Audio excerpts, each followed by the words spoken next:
जयकारा बोल मेरे श्री गुरु महाराज की जय। जय श्री गणपति देवाय नमः। ओम नमः शिवाय। रुद्र संहिता युद्ध खंड 18वां अध्याय। सनत कुमार जी बोले, हे मुनि श्रेष्ठ, तब जलंधर को इस प्रकार धर्म पूर्वक राज्य करते हुए तथा भ्रात भाव को देख देवता शुद्ध हो गए। उन्होंने देवों के देव शंकर का मन में सिमरन करना आरंभ किया तथा अनेक प्रकार से उनकी स्तुति की। तब भक्तों की कामना पूर्ण करने वाले शंकर ने नारद जी को बुलाकर देवों का कार्य संपन्न करने के लिए उन्हें वहां भेजा। शंभु भक्त नारद शिव की आज्ञा से देवपुरी में प्रविष्ट हुए।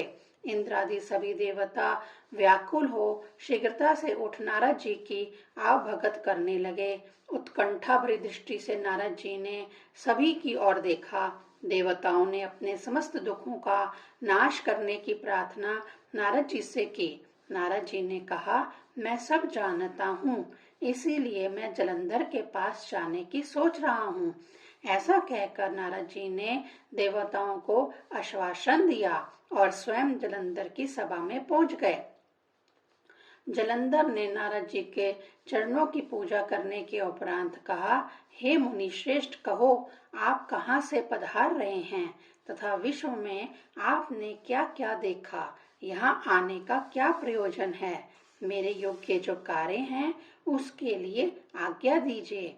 जलंधर के इस प्रकार बुद्धिपूर्ण वचन सुनकर नारद जी प्रसन्न हुए तथा बोले, हे महान बुद्धिमान दानव राज जलंधर, तुम वास्तव में धन्य हो, क्योंकि इस समय तीनों लोकों में विद्यमान सभी प्रकार के रत्नों के एकमात्र भोक्ता हो तथा मैं तुम्हें अपने आगमन का कारण बताता हूँ। हे दानवराज, मैं जब कैलाश पर्वत पर भ्रमण कर रहा था तब मैंने देखा कि वहां पर 10,000 योजनों में कल्प वृक्ष का वन है तथा सैकड़ों कामधेनुओं का विचरण हो रहा है। वह वन चिंतामणि से प्रकाशित परम दिव्य अद्भुत तथा संपूर्ण रूप से स्वर्णमय है। मैंने वहां पार्वती के साथ स्थित शंकर को भी देखा, जो सर्वांग सुंदर गौरवर्ण त्रिनेत्र तथा मस्तक पर चंद्रमा धारण किए हुए है। यह देख मुझे आश्चर्य हुआ कि उनके समान ऐश्वर्यशाली त्रिलोकी में अन्य कोई नहीं। परंतु उसी समय मैंने तुम्हारा ध्यान आया, इसीलिए तुम्हारी समृद्धि को देखने मैं तुम्हारे पास चला आया हूँ। यह सुन जलंधर को बड़ा हर्ष हुआ तथा उसने नारद जी को अपनी संपूर्ण समृद्धि दिखला दी। उसे देख देवताओं के कार्य साधने आए हेतु नारद जी ने खूब प्रशंसा की और कहा कि वास्तव में तुम त्रिलोकीपति होने के योग्य हो। तुम्हारे पास किसी भी वस्तु की कमी नहीं है। ऐरावत, उच्चैश्रवा कोहड़ा, कल्प वृक्ष, कुबेर की निधि, मणियों तथा रत्नों के ढेर, ब्रह्मा जी का हंस युक्त विमान, सभी कुछ तो तुम्हारे पास है, परंतु तुम्हारे पास कोई स्त्री रत्न नहीं है। उसके बिना तुम्हारा यह सब ऐश्वर्य फीका है। तुम कोई स्त्री रत्न ग्रहण करो। सनत कुमार जी कहते हैं, नारद जी के इस प्रकार के वचन सुन दैत्यराज काम से पीड़ित हो गया।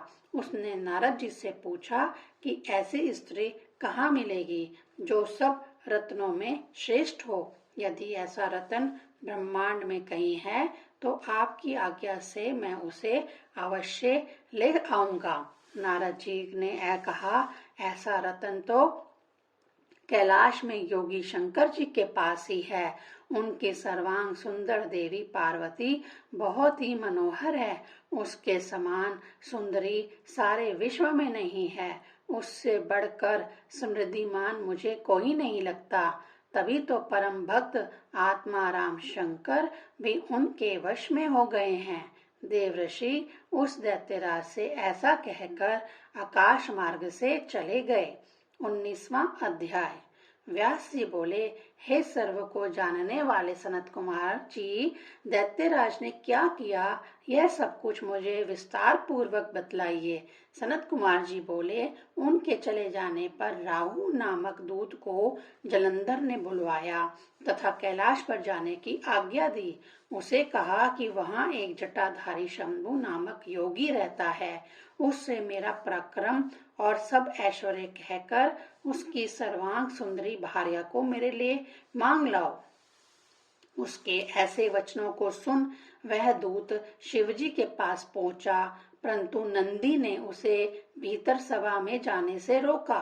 किंतु वह अपनी उग्रता से शिवजी की सभा में चला गया और दैत्यराज का संदेश कह सुनाया। फिर तो राहु नामक दूत के ऐसा कहते ही शूलपाणी के आगे पृथ्वी फोड़कर एक भयंकर शब्द वाला पुरुष प्रकट हो गया। उसका मुख सिंह के समान था और जो मानो दूसरा नरसिंह था। वह दौड़कर राहु को खाने चला, परंतु उस पुरुष ने उसे पकड़ लिया। राहु ने शिवजी की शरण मांगी, तब शिव ने उसे राहु से छोड़ देने के लिए कहा, परंतु उसने कहा, मुझे तो बड़ी जोर से भूख लगी है, मैं क्या खाऊं। महेश्वर ने कहा, यदि भूख की विशेष बाधा है तो शीघ्र ही अपने हाथों तथा पैरों के मांस का भक्षण कर डालो। शिव जी की आज्ञा से उसने तुरंत ऐसा ही किया और उसका केवल सिर मात्र शेष रह गया।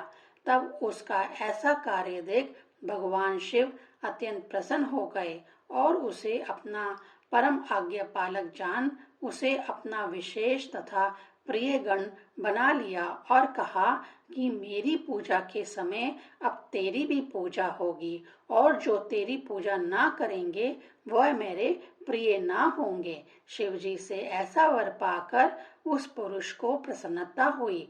वह उस दिन से शिवजी के द्वार पर स्वकीर्ति नामक गण होकर स्थित रहने लगा।